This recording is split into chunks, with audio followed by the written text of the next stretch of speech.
So today we're going to look at shoulder and back mobility. So the first one we're going to do is called the lounge chair. So the fingers are pointing towards the feet, elbows are bent. You're going to get those elbows to move towards each other. So if you're doing that,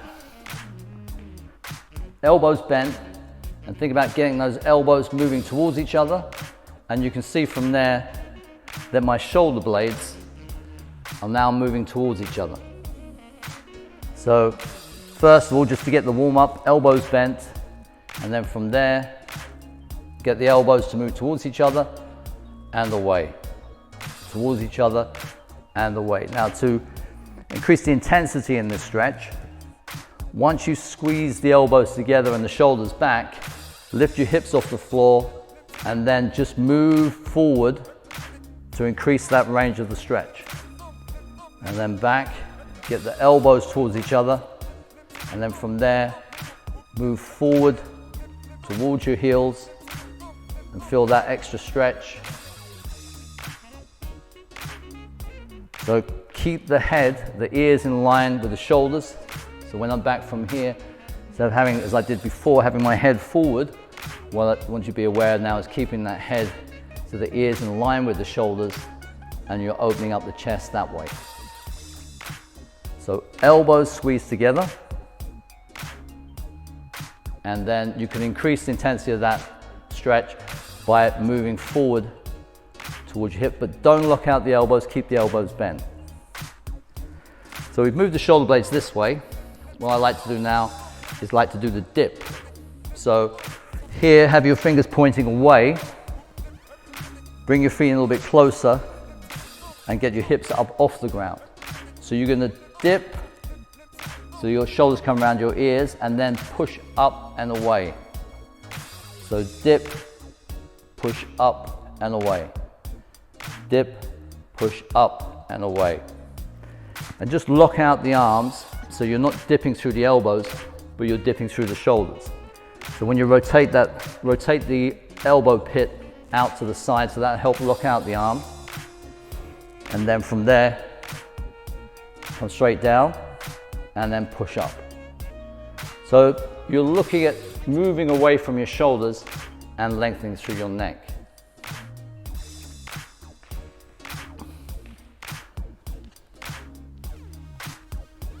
Now we've done that opening up from the chest, we're going to go into the plow. So we're going to do this, the easiest one really to do it from here is to be on your toes and put your hands on your heels and then push your hips forward, your shoulders back.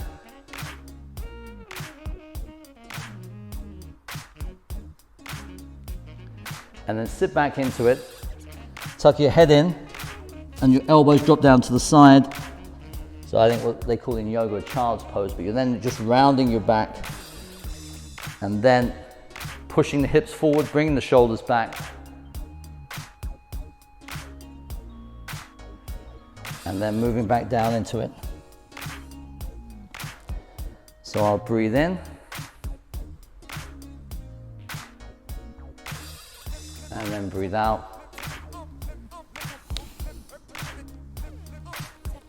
So I'm moving through my back in both ways.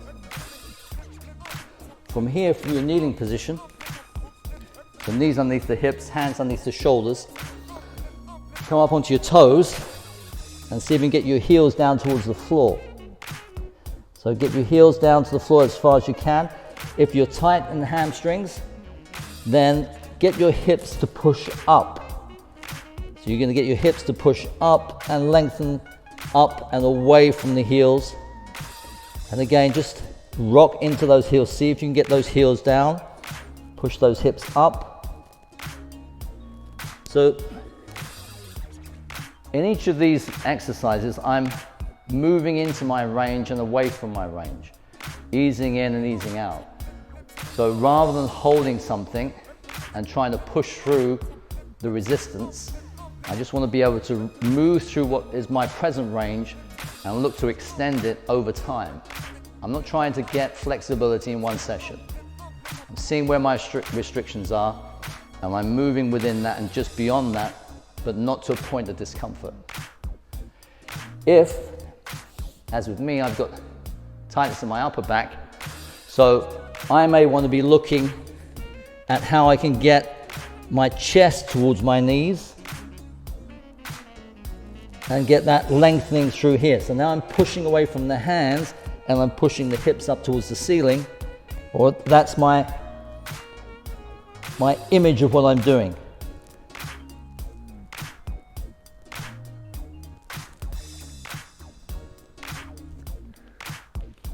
So hopefully you can then start seeing that I've got some extensions through my upper part of my back.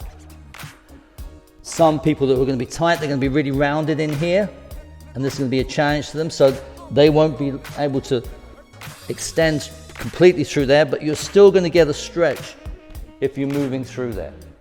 So work within your range, and then just outside of it, just push through a little bit and come back in, but not to the point of discomfort. For the upper back, we're going to do a side hook position. So my knees and my hips are at the right angles here. I've got this L shape from here. Got both palms in contact and I'm resting on my shoulder. So from here, I'm going to follow this hand. So I'm going to follow the hand out, keep those knees down and reach across and then bring that arm back. So I'm opening up the chest and getting that rotation. So from here, breathing in. Breathe out when I get here, take another breath in. And then breathe back out as I return. So if you're looking at from the other side,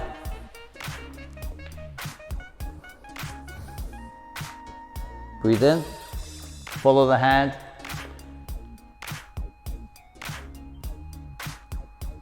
Breathe out, and then breathe in again. Bring it back. Breathe out. Breathe in.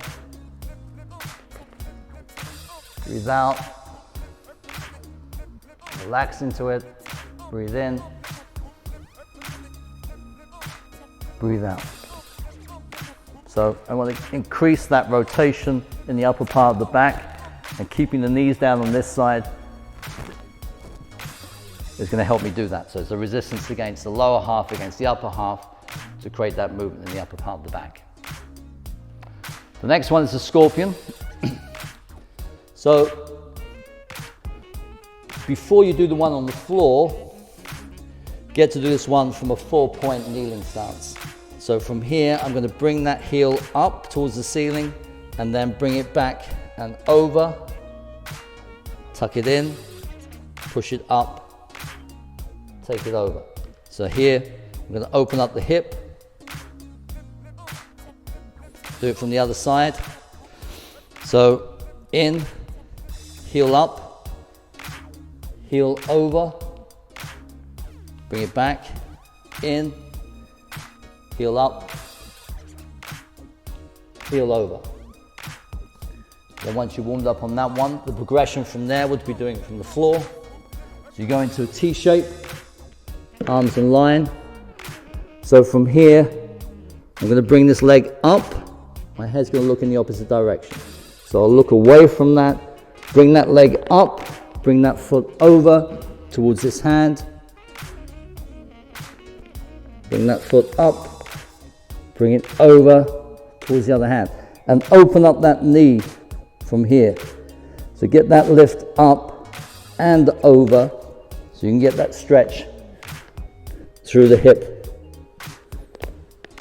and through the upper back. So that's the scorpion. Now into the lawnmower.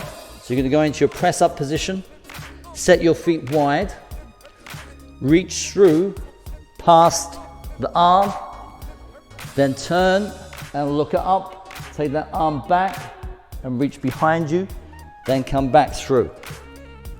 So reach up and through. From the other side, reaching through and up.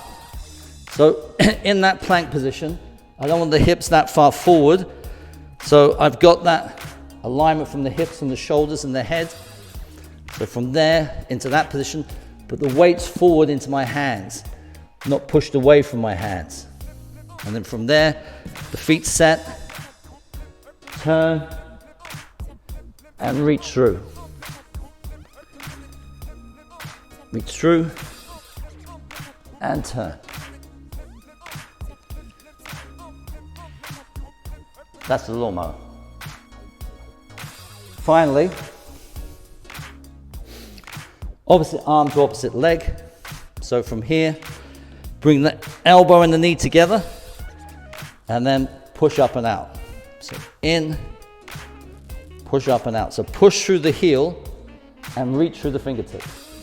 Bring the elbow and the knee together, and then reach through, palm down, arm in line with the ears, push back through the heel.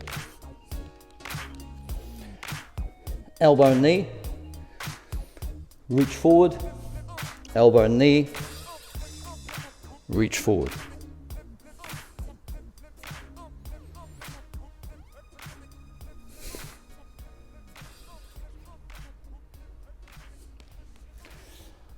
So that's the 4-point Superman.